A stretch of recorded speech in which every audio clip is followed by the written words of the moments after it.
My name is Orko. I'm a media graduate and an aspiring actor. So I just saw कि story telling भी है, तो सोचा क्यों ना आप सभी को एक कहानी सुनाया जाए एक एक्ट के रूप में। इस कहानी के किरदार जरूर काल्पनिक है, लेकिन इनके इमोशंस, उनके दुख, उनकी हंसी, उनकी खुशी सब रियल है। तो ये कहानी है मेरे और आयशा की।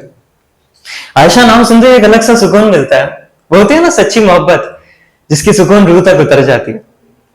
तो मैंने सबसे पहले आयशा को चाय की दुकान में देखा था।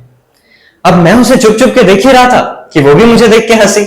अब हंसी तो हंसी भैया, हमने भी अक्षय कुमार की नई नई पिक्चर देखी थी, तो हमने भी गाना गा दिया, दिल ने ये कहा है दिल से, चच्चा दो कटिंग, मोहब्बत हो गई है तुमसे, हाय हाय हाय, शो की भरी नजर देके चली। अब कभी वो हमें देखती तो कभी हम उसे देखते, पर नजरों का जवाब सिर्फ मुस्कुराहटों से ही था, लफ्जों की जुगलबंदी कभी हुई नहीं। ऐसे में एक दिन वो हमारे पास आई और आके कहने लगी, बड़ी दीवाने हैं आप, ऐसे घूर घूर के हमें देखते, कभी अपना नाम भी बता दीजिए। जी वो मेरा नाम वीर है। वो सुनी और जाने लगी। जाते जाते कहने लगी, अगर अक्षय कुमार साहब की जगह शाहरुख खान साहब को सुनेंगे तो लफ्जों की कमी जरा कम महसूस होगी। उसकी ये बात हमारे दिल पे दस्तखत कर गई। आशिकी हवा में छाई हुई थी कि चच्चा ने सबके सामने हमारी बेइज्जती कर दी। तो भाव आशिकी लड़ा तो हो गया ना, तो जो 1 घंटे से 2 कप चाय लेकर बैठे हो, उठो, अभी दुकान बढ़ाने का टाइम आ गया है। सबके सामने हमारी बेइज्जती कर दी। अब पता नहीं बात कैसे उड़ते उड़ते आयशा के वालिद साहब तक जा पहुंची।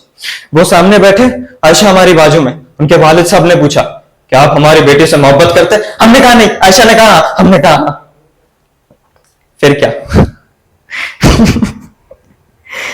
फिर हमारी निकाह तय हो गई। 29 मई साल ऐसा जो हम कभी याद नहीं करना चाहते। आज 29 मई है। आज हमारा निकाह है। लेकिन आज शहर में दंगे ऐसे जो मौत से भी खौफनाक हो। वो मारते जा रहे और वो मरते जा रहे, पूरे के पूरे मोहल्ले को कब्रिस्तान बना चुके हैं। हम आयशा के घर की तरफ भागे, लेकिन वहां कोई नहीं था।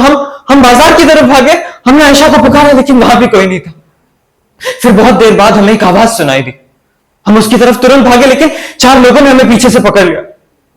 उन्होंने हमारे आयशा को हमारे सामने लाके खड़ा किया।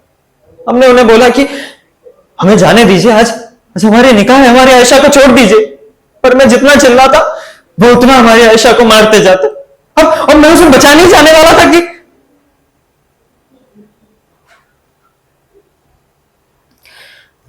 उसके बाद मैंने अपने आप को एक महल में पाया।